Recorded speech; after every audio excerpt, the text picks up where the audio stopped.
GKFX Prime presents the Market Analysis Webinar. Hello everybody, welcome to another edition of the weekly webinar. Well, we're entering a more volatile part of the annual season. September saw the worst monthly performance for the S&P 500 since the beginning of the pandemic. We did get that 5% correction, that we got to bounce off the lows from there. And we're rolling over a little bit in US indices as we start the new week. On Friday, we had a big move up in Bitcoin. I'll discuss that and what that means for cryptos moving forward. And as far as the forex market, it's been all about dollar strength, and just until the last couple of days of last week, and we saw a bit of a pull, a bit of a recovery in some of the other major currencies. So let's talk all about all of that right now. If you do have any specific strategies that you would like to discuss, or even just specific currency pairs that I'm not covering here, I'm just covering the most popular markets from a range of asset classes. If you would like to discuss something, drop a comment in the video. We always like that. Otherwise, click that like button. That really does help. So let's have a look at the euro here. We're on the 4-hour chart. As you can see on the 4-hour chart, it's a pretty obvious downtrend. We're below the 20-day moving average. We have a downtrend line, which I would argue is actually becoming less effective now. It's been touched 3 times, and the trend has accelerated away from it. Though I suspect it could work, at least in the short term, if we get a retest of it. And then you can see as far as RSI, there's been a fairly clear resistance at, let's say, what was that, around 55 probably. Yep, something in that. 55 has capped the rallies in momentum, and so that, and then we've been dropping into oversold territory. So on a 4-hour chart, we can say we are in a downtrend. Now, should we keep trading into this downtrend? Well, one opportunity to do so is if we get a substantial rebound up towards 116.70. That's where we had this last big leg lower before a bit of a minor recovery. Otherwise, if you're wondering what this 116 and what this big solid line through here is, you can see that on the weekly chart, that's our kind of last line of defense, if you like, for this big double top pattern, or some people are calling it a head and shoulders. If we insert, let's see, this is a bit on the fly. Let's see if I can do this properly. If we insert a channel, equidistant channel, we can sort of see, if we move the top line here, roughly speaking, that's kind of our head and shoulders, right? The 2 shoulders connect up there, and this is the rising net line which we've dropped down from. So according to this double top pattern, or this head and shoulders pattern I'm demonstrating here with the channel, we've got more downside to come. But short term, we're running into 116, which was support twice back in a year ago. That's why we've just hit 1-year lows in euro dollar, because this is basically 1-year support. So that's significant, at least in the short term, right? And I think that probably goes a long way to explain why we're getting a little bit of a bounce back here. And if we can actually push up through 116, I still think there's an opportunity to sell the trend down up here. But we might not get fresh lows afterwards, because this is quite significant. However, if we roll over here from 116, then I think really, that's pretty clear cut that the trend is now accelerating into a longer term downtrend. And so, we're talking about an extended period of dollar strength and euro weakness. So what do we conclude from here? We're at a major support level. We're actually below it. We're trying to push back above it. If we do push back above it, increases the chance that we're making a bottom at this 1-year support. But still, overall, we're in a downtrend for now. There's nothing to suggest the downtrend is ending yet. We're just at a quite significant level of 116. Okay, let's move on to the British pound. This chart looks a little bit more confusing on the 4-hour chart. Let's zoom out to the daily, and you can see generally what's going on here. We've been in a big range. 135.50 is this line through here, and we had a couple of touches of it, and you can see that's basically what we're retesting right now. So we've fallen out of the range, similar sort of deal to euro, right? But there was a series of choppy lows in this uptrend up through here, so we've actually bounced off one of the former lows to make this. About 134 is where we bottomed out. We rallied right up about 150 pips up to 135.50. And so the question is this it? This could well be it. But we saw some good strength off the lows, but that was, in comparison to the sell-off, still pretty meager. So we may have topped out here. If we haven't, I mean on the short term at least, if we are rolling over from a major double top, in essence, there's the two peaks there. This is the neckline of it. If we are, if this pattern has completed, this would be the natural place to sell. Things are never always so straightforward in real life trading, and sometimes you pop up back through the neckline, then back below it, etc. If that is the case, then we've got 136 as a round number, and the recent low here, which actually connects to this low through here, so 136 in general could get a little nudge up to there, and if we get through there, then this is where the big sell-off really kicked in. It could go as far as down as these lows. It's really anywhere in this zone, I would argue. Sort of, what are we saying, 136.50 up to 137 and change. It's a big zone, I know, but if you're talking about risk reward, say this is your kind of risk area.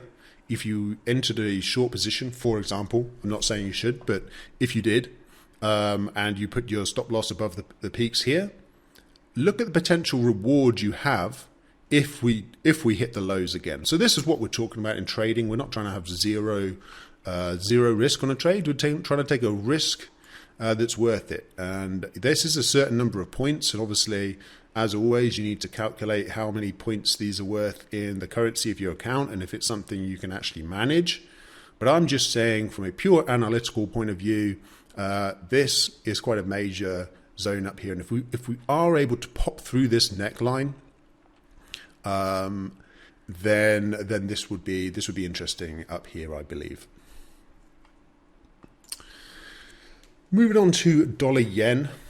Actually, it's interesting to switch gears to the daily chart here, because you can sort of see why, with this rising trend line through the peaks, why the price is capped out here. Now, I've slightly cheated with this trend line. If you actually draw it straight through the peaks, we haven't actually got anywhere. We've just hit 112. But these trend lines are never perfect, and actually, if you draw it through the first peak and then the closes, it actually works quite neatly. So I've used the closes instead of the peaks. But I think from the extent of the sell-off, this was actually a bearish engulfing candlestick after a big rally. This is the short-term price action is definitely a trend. Look at that, 1, 2, 3, 4, 5, 6 days in a row that dollar yen rallied out of this trading range. So that's obviously bullish. But if you stretch out to this daily time frame, it's not so bullish. I mean, it's rising gradually, but it's basically a range, right? We can put apart from this little spike low down through here, you can see these two work quite neatly. We're sort of trading sideways-ish, right, with an upward slant. So is this such a bad trade to look at this bearish engulfing candlestick up here off arguably the top of the rising trend line and down through a short-term support area? Is that such a bad signal to take? Well, probably at this price level, maybe it is. But the closer you get back up to 112, this after a strong rally and a bearish engulfing candlestick from an area of resistance and a round number, there's a few good reasons there to actually think we can get a deeper sell-off, and 110 is obviously a decent round number to target with that. If I drop down to our 4-hour chart again, you can see this is the support that we dropped through. Here's the peak up here. Now, a a low risk trade versus the potential reward would be if we could get up there. That seems a little bit hopeful given the extent of the bearish pattern, What you could look for is something simple, like just to control your risk and reward a little bit. You could look to a 50% or 61.8 Fibonacci retracement, somewhere in there. And so we've had the kind of bearish engulfing candlestick pattern, and if we could retrace 50% or a little bit more, then your risk would be something along these lines, and your potential reward, as I say, may be down to 110, where we had these former peaks down here. If it's just down to 110.50, you know, that's, if you're just targeting 110.50, then that's probably a double, depending on if you enter at the 61.8 maybe. That's a 2-to-1 risk to reward ratio. But obviously, the closer you enter to this peak up here, if the market does top out, which it might not, because this was a strong trend, maybe it's just done its correction and it's about to continue higher. That's very possible, right? That's why we'd have a stop loss, because that could happen. But just anyway, I think you get the point. There's a few reasons here to think this market's maybe topped. So just and the other thing is, you can always look out for, you don't have to place an order. You can look out for the price action. If you get a bearish pattern somewhere in this vicinity, I think that's an opportunity. Sort of overemphasizing the risk reward point in this webinar. Not sure particularly why, but that's just somehow that's how these trades seem to be coming across in my mind. I hope that's appreciated. And any questions on that topic, obviously, again, drop it in the video. So moving on to precious metals, we're in gold now, and a lovely trend line, which we did, the team did highlight in the daily emails as this, the fourth test of this trend line as being a potential opportunity. And it was. We got a little false breakout there, and we've rolled over as of the start of the week. Now, how far does that go? I don't know. But one area of support turned resistance, turned potential support again, is 1750. It's basically this line through here. 1745 is actually how I've drawn it. Up to 1750s up here, these lows through here. So, okay, so 45, I would say more accurately.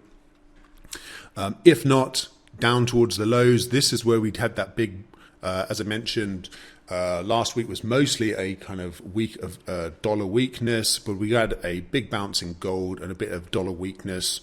It was around Thursday last week, and so the start of that Thursday rally, if you are trying to find a bottom in gold, you think this downtrend might be over, about 1730 or 30 to 33, potentially interesting. Otherwise, as I say, we've already pointed out the trade, which is basically the retest of this down-slipping trend line. We're not a million miles away from the trend line still. For a retest of the lows is in line with the trend. Pulling up to our daily chart, not a lot you can read from this, other than we're just basically going sideways, and we just had this crazy sell-off in the middle of this sideways range. And I speculated that maybe this was a mad head and shoulders pattern. That could still be the case. I was saying that when we were retesting the lows back here, and now we've made a new low down here. So is it still the case? I would say it's slightly less likely that this is just some big crazy inverse head and shoulders pattern that will rally up to the top side. But while we're above the kind of, this was obviously the flash crash area, but while we're kind of above this area where the price stabilized, which is basically 1730, where we currently, this support we were talking about, then I think gold still has a chance. I don't think anyone can seriously make a big conclusion about this chart. It's all over the place. But I think just near term, if we hold 1720 to 30, I think that's probably that's good for gold. And then the confirmation to get it a bit more bullish is if we can actually break through the top side of this rising trend line, which we drew through here. So a drop down to support, then a rally up through the trend line, I think would be good news if you're trying to buy gold. Naturally, the situation in silver is quite good, quite similar rather. And I just wanted to point out this weekly chart because you can see on the chart here, we just got a very neat bounce off the 120-week moving average. It's roughly the same as 100. If I change it to 100, the 100-week, You can see we had a false break through the 100-week. We perfectly tested the 120-week. And it also was a false break through these lows. So if you're looking at this weekly candle, this one here, we had a uncertain candlestick there, an uncertain candlestick here.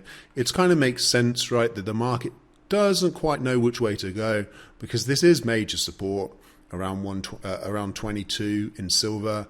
So it had tried to push up. People tried to sell it down. People tried to sell it down, pushed it back up. Uncertainty, name of the game at the moment. So we don't know which way this is going to break, obviously. But as of the last week, it looks quite positive. And so if you're looking for the first few days following that kind of positive weekly move back through the support, I would suggest it's a bullish catalyst. And so this is the resistance zone that we've pulled back from. But I think if we get a retest of this, I said 22, but it's sort of 22 to 22 and change where I've drawn this line. I think that would be an opportunity to expect this resistance area to finally break, with the idea that we've had a kind of false breakdown. Even if it's just for a few days, that's kind of the one signal we can take away from, the kind of bullish looking setup here, the big sell-off and then the big recovery over the next 2 days.